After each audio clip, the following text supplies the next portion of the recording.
Hi everyone! Today we're going to be talking to Alan Ng, and he is a serial entrepreneur. That means he started many businesses, and he's here to teach us all about starting and also running businesses in Brunei. So I met Alan when I first came to Brunei 7 years ago, which was quite a long time ago. And we met in a public speaking club called Toastmasters, and I highly recommend Toastmasters. It's been amazing for me. It's really helped me with my public speaking, and Alan is still involved in Toastmasters. So if you want to learn more about it, then you can obviously ask Alan. And back then he was starting his first business. So he has started 3 more since then, and he's still going strong. But I'm not going to spoil it for you guys. I'm going to let Alan tell you all about it himself. So thank you so much, Alan, for joining us today. Yep, thank you for having me. First of all, I would like to ask you, could you walk us through the various businesses you've started in Brunei? All right, so I first started venturing into business around end of 2014. So the first business that I got into was a franchise for bubble milk tea. So I started Gong in Seria, and that was in 2015. And 2 years later, I have an opportunity to venture into a training field with friends, and then we co-founded a company called Epipeople Consultants. And at the same year, another friend of mine, so we co-founded another business, which is a series of tuition school, which is called Educhamp Academic Tuition School. And around the time end of last year, 2020, an opportunity arises. So me and another friend, so we bring another franchise down to Seria. So it's into healthy food, which is field. So currently, right now, these are the 4 businesses that I'm managing at the moment right now. Okay, thank you. So how do you actually choose which kind of businesses to start? Because they are very diverse. So you've got your food and beverage, and then also training as well. How do you choose which ones to start? I think the first one was actually an opportunity that was being given. I remember I was just walking around. I have actually known Nicky. Nicky is the principal, so he actually he's the master franchise for Gong in Brunei. So we knew each other through some events. And when he opened up his first store, I was there supporting as a customer, and we just had a chat. So he brought up and asked, like, you know what, you want to join, you want to venture into starting a bubble milk tea, there's not much option in Syria, would you like to consider that? So I remember me bringing this idea back to my wife, and I asked her, you know what, should we do it, should we not? And she got very excited. And the reason why she got excited was before the opportunity came, we were in Kuching shopping.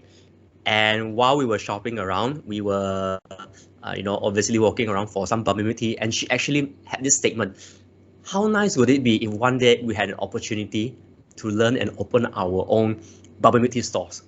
And then it just happened. So we thought like, the universe must have heard our request. So we jumped on the opportunity to start the business. Wow. So that was more like an opportunity that was being given, and I think it was a good one to start with because it was franchise. We have no experience in running business. Franchise help us out because they already have certain system in place, and Nicky and his wife Jessie, both of them are very supportive. So they were very patient. They walked us through on most of the logistics. They gave us some guidance on how to set things up. And yeah, that's how we started the first one. Okay, so it seems like it's who you know, not what you know. Always in Brunei, isn't it? It's always about what you know. I find as a running theme. I think I won't totally disagree with that, but also I think it's also a matter of how comfortable people are with you as well. So that's the reason why I'm also very grateful for the opportunity. Like I always tell people, you get your first one, you experience it, you get to learn, and then you'll be able to try out on the second one and third one. And the more you do it, if you're really passionate about starting businesses, then you can't stop because you realize that it's always fun. It's always a learning experience. That was my next question, actually. So what is the best thing about running your businesses? Before I start my business, I first started off working as a accountant. So accountant, I have like a 9 to 5 jobs. It was in oil and gas. It was good. It was good. It was a good experience for me to learn about the industry. Then I got into life insurance businesses. So from a fixed working hours to a more flexi hours, I kind of realized that I've enjoyed flexi hours a little bit more. Then when it comes to businesses, it's not just only the flexi hours, I get to make decision a little bit more. I think that's one thing that I really enjoy because looking back, I've thought I've learned the most when I was being put in positions where I'm able to make decisions and get to live with the decision. And that is something that has always got me excited about it. So that's one thing that I have learned so much and what I really enjoy even till today. Yeah. So you're definitely passionate about learning. So that's what's important for you. Okay, so what would you say are the biggest challenges you face running businesses? The first one definitely would be learning how to manage a team. I think that would be the most important thing. I don't know how many, what would other entrepreneurs say, but for me, I think managing a team is the most crucial one because, well, when we want to start a business, you definitely cannot do it all by yourself. You need to build a team. And people come in different forms. People come with different personalities, and finding a way to work together with them is always the most challenging thing. So I had good times, I have not so good times, but one thing that's very blessed is I always manage to find people who are willing to learn and willing to work together with me. And that would be something that I rank as the #1 challenge. #2 challenge in running a business would be understanding the business itself. So once you have people coming in, then you need to understand how the business actually operate. For example, running an F&B business, you might need to learn a bit more about how to manage your margins. You need to manage your expenses. When you are running a training company, it's slightly different. Then it would be more about how you're going to reach out to people and convince people that you're capable enough to run trainings. So the different businesses offers different challenges in terms of their nature, but I will always rank that as #2 challenge, because if you have the right people, they can actually help you to overcome these challenges. So people first, and then process #2. Then of course the third one would be profit. We can't sustain a business if it's not profitable, and we've gone through two waves of the pandemic, and it definitely take a hit on everyone. So people, process, profit. These are the 3 things. Very succinct answer. Thank you so much. So some excuses that people use for not starting a business are things like, I don't have enough money, I don't have enough experience. What would you say to those kind of comments? #1 is I would say that it is okay not to start a business. I think that is the first thing that we all have to agree first. There's always 2 school of thoughts, right? Some people are very extreme on, you must always run your business, you should never work for people. Then there's another school of thought that, no, we'll always work for people, we'll never run our own business.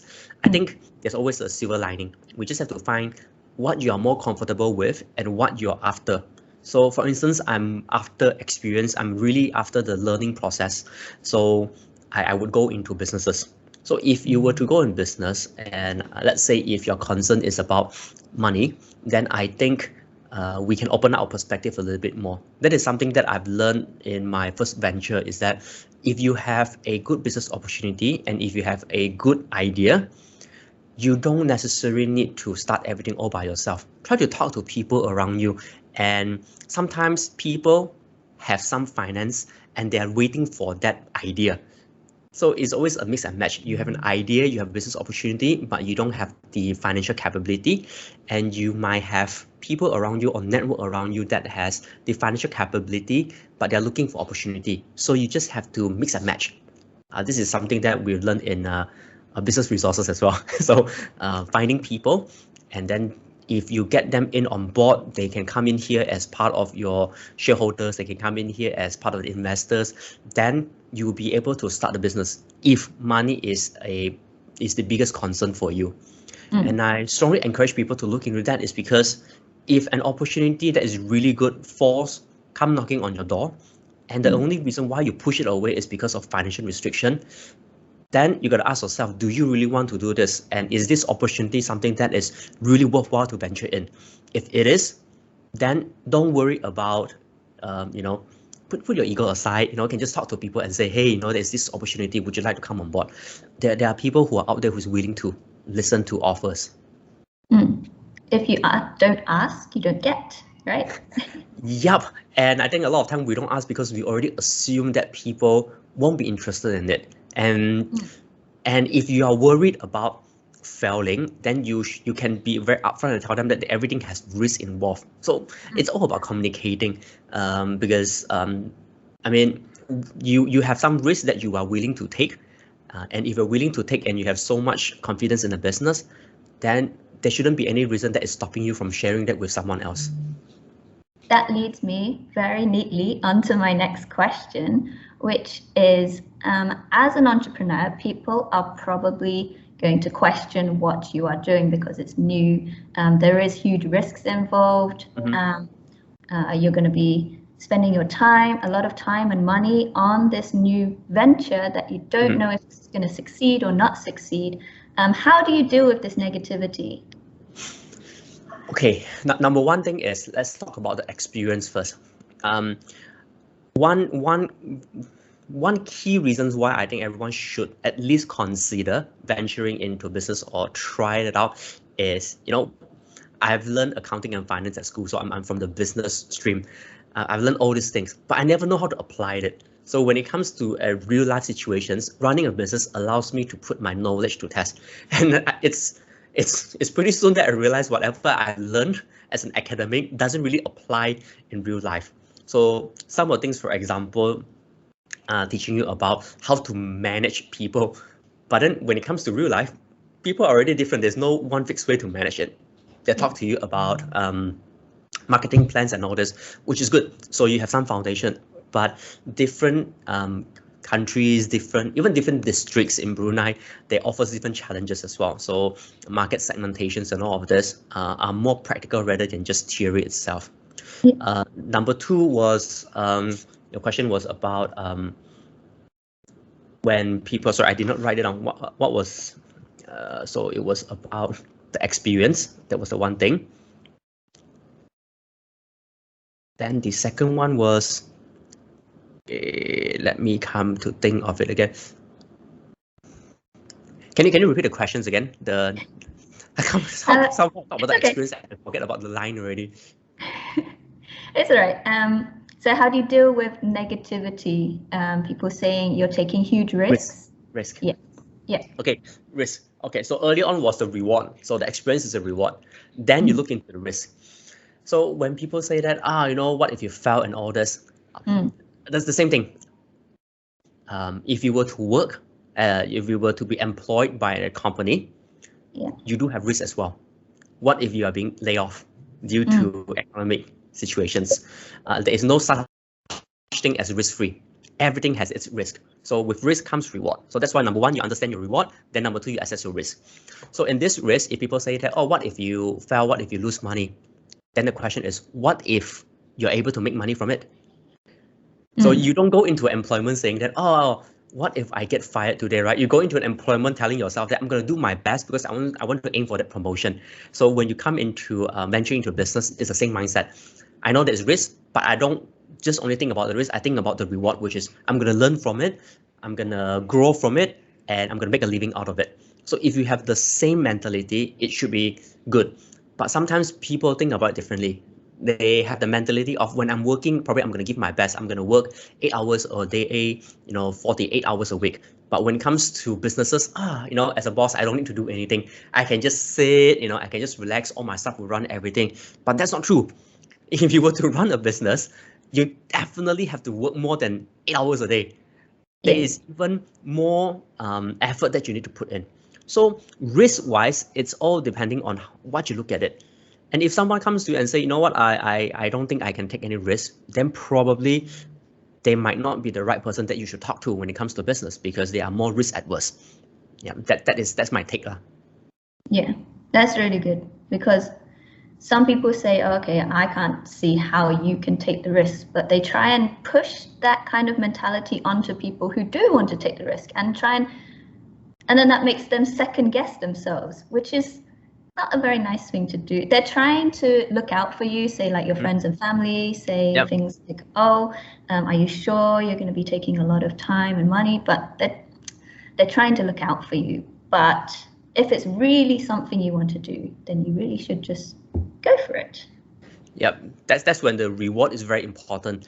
If your reward is not big enough for you, if the purpose is not big enough for you, whatever risk that you'll see, you'll definitely take a step back immediately. But if the reward is something that you really, really want, you'll find ways to make it happen. And I always believe in that. People who want something really bad, they will find a way to work it out.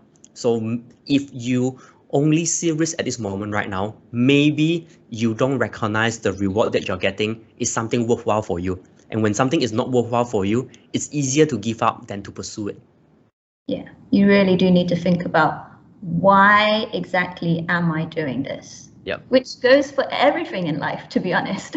Yeah. Why am I doing this? You know, why am I doing this degree? Why am I getting this job? Why, etc. So you do need to question everything that you're doing in life, not just when you're trying to start a business. Yep. So yeah, really good answer. So how do you balance running 4 different businesses and also have time for your family? Because I know you are a family guy and you love spending time with your family. How do you balance all of this? I think the number one thing, or not, I think the number one person that I should be appreciative of would be my wife. I think it's very important. A lot of people underestimate the pressure that any business can bring on to you. And it's so important to have support from your loved ones, especially someone who is very, very close to you. When I ventured into my first business, my wife was there. She was like, yeah, go for it. Let's try and do this. Let's try and do that. So she was in the business with me. Both of us actually went for training together. We were actually in the kitchen cooking, you know, making the pearls, making the jelly, making the drinks. So she went through the process. So she knows how difficult it is to start something. And as time goes by, she get to understand that I'm someone who wanted to pursue for more. And she became very supportive by always encouraging me to say that, you know, go ahead, even when she doesn't agree. For example, when I said that I wanted to start this new venture, she might not agree because she would be worried as well. She'd be thinking, oh, you know, is the resources okay? Is this really a good business opportunity? But in the end, she would still respect my decision and she would still give her best support. And I think that is something very, very important. If not for her support, right, I don't think I have any pillars to lean onto to come this far. I wouldn't say I'm successful yet because I'm trying to learn to be successful. But in that pursuit, right, you need someone to always stand up for you and say, you know, it's okay, it's okay, it's okay. So number one thing is always have people who support you. I think that is very, very important. Then when they know and they understand you, they would be more accommodating when it comes to not having you by their side because you need to attend to business. Sometimes when I come home, it's slightly late already. You know, my daughter would come to me and she would ask like, "Oh, Daddy, you just got home. Where did you come from?" I would tell her that, you know, I just got back from this place and that place, and she was like, "Oh yeah, you have so many things, but it's okay. You need to, you know, you need to take care of your business, right? You need to make a living, right? So that I can have my toys, right?" I'm like, yeah. So that's the most important thing. Heartwarming that she knows there's something for her as well. That's important. That's important for me. Everything starts from there. Then it leads to having a very good team that I can lean onto at the business. Like I said, I'm very fortunate for most of my business. I have good partners, I have good supervisors, and I have good teammates who are willing to work together. Like they know that I'm managing a few things at the same time. So if I'm not around, they understand it, and they will tell me, it's okay, Alan, you're going to sort this out first. We will take care of this for you. And once you have that team, once you have that support, you'll be able to find a way to work around it so that you become more productive. I mean, of course, it's not all good things as well. There are a lot of sacrifices that you have to make. For instance, in order to have time for the businesses and have time for family, the number one thing that I actually cut down was I don't watch any drama anymore. Last time I used to, I like to watch series. I like to watch series. I like to watch drama. I watch anime as well. So I cut off all of this. So I actually don't give my time. That I don't actually sit down and watch drama as much. I've cut down on my time for sports and team sports. So I move into sports that allows me to just work out on my own, like CrossFit, like weightlifting, at least to get myself a little bit healthier. I have to sacrifice my sleeping hours. So there were times that I would sleep at 12. I would wake up at 4 in the morning so I can do my work, get my workout in before I start the day and sending the kids to school. It's all about sacrifices. So if the reward is something that you want and you really want to get it, you will find ways to sacrifice so that you can make up for it. And having a support of your family member becomes so important, because then they know that when you're not around not because you choose not to, but because sometimes the business needs you. I remember Fern would come to me and say, you know what? Yeah, I know you're busy right now. There's some issues that you need to solve immediately. Why not you go ahead? I'll take care of the kids, which is very heartwarming. Even Angela, just yesterday, she was asking me this question. Daddy, it's December, it's school holiday. When's your holiday? And she asked me this question. Holiday. I was like, Daddy doesn't have any holiday. And she was like, why? I'm like, I've my career to take care of. I have some work to do. And she asked me, are you tired? So I told her, I'm not tired. I didn't answer her immediately. It actually got me thinking, am I tired? Actually, no. I'm actually excited to wake up every single day and go out and just to give my best and see where the business can go. So I told her, I'm not excited, I'm enjoying it. So I try to instill this kind of mentality to her as well, to let her know that, everything in life that if you really, really want something, you gotta work hard for it. Like if at the end of the day, it fell, it's okay, because you have given your best. But the worst thing is, a few years later, you come to sense and you tell yourself that, I wish I would have taken that opportunity.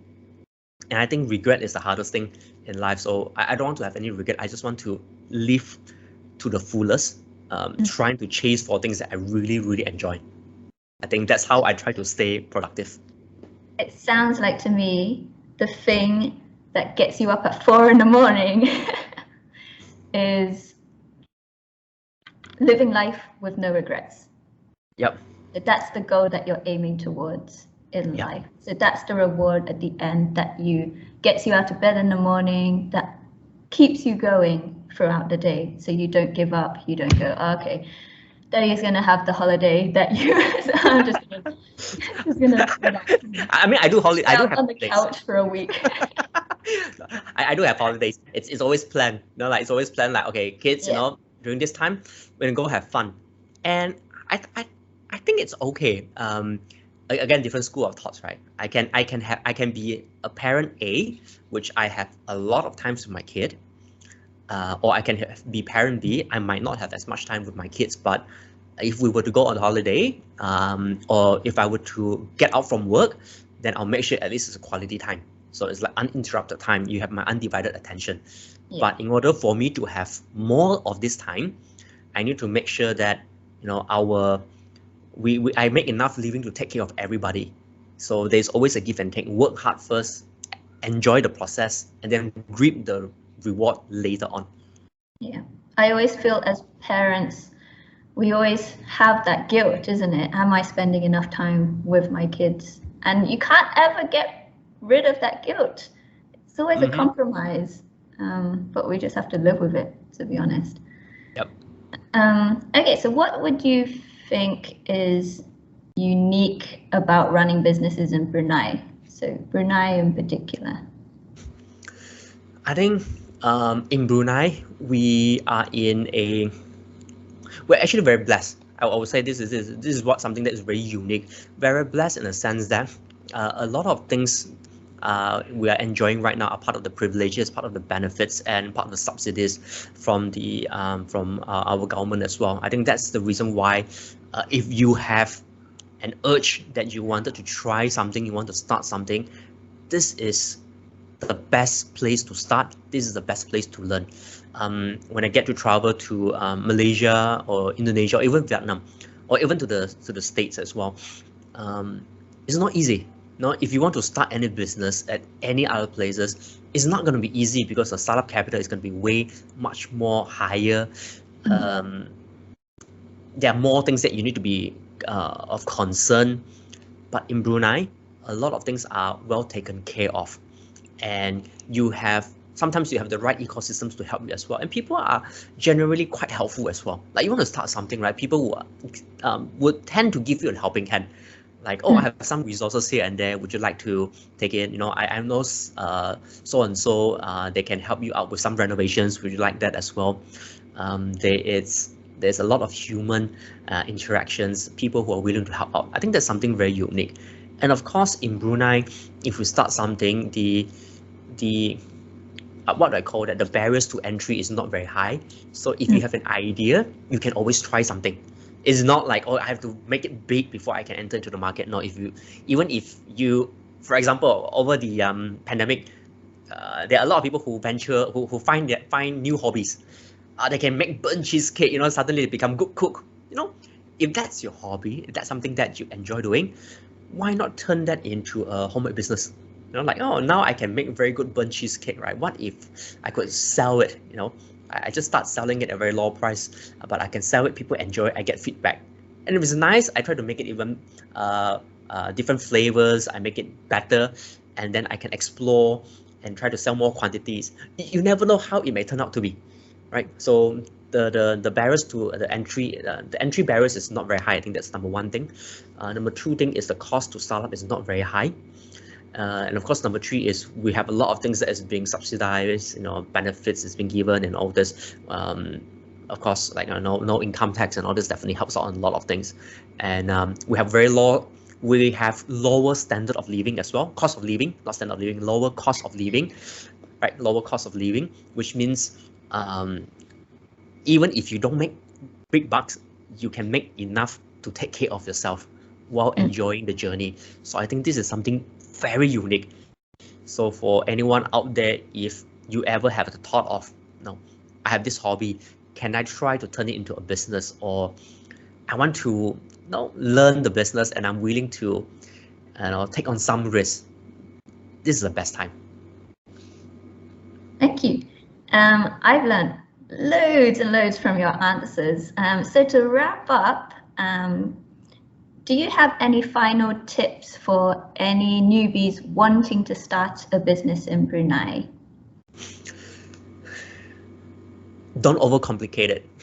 Don't overcomplicate it. Business is a simple transactions of buying and selling either a product or a service. I like to cook. I can cook good food. You like to eat and you enjoy good food. It's an exchange of a product, exchange of my service for an amount of money that allows me to make a living. We exchange our time for employment. You can also exchange your skill set to make a business out of it. You can exchange your time for opportunities to have bigger reward in terms of income while taking slightly more risk than normal people who are going for employment as well. So don't overcomplicate it. It's a very simple process. The moment you start to think that it's going to be a very big thing, it's going to be very hard, then you will never take the first step. So if anything, always ask yourself, what do you really want to achieve in life? If you're content with a 9-to-5 job, you're happy with the salary, it's okay, stay there, because that's what you enjoy and that's what you want for life. But if somehow you had a calling and you feel like, I want to have something more than that, I want to have different life experience, I want to, you know, try it out if I'm good enough, or if I can really make a living out of my own passions, or, you know, try to bring in a business and do it, then go for it. There's no right, there's no wrong. Everything has its risk, as long as you know what's the reward and you're willing to sacrifice to chase for that reward, then go for it. So ask yourself, what do you really want? And then make it a very simple process so you can start by taking that next step. That's really good advice. So basically, don't start unless you're really sure that you want to start. Don't go into the business of starting a business just for the heck of starting a business, for, you know, the prestige, going, I have my own business kind of thing. It needs to be for yourself, right? Okay, like I said, I've learned so much from you, Alan. Like, every time you speak, I learn so much. So thank you so much for joining us today. Thank you for having me. No problem. Thank you. Bye. Bye, everyone.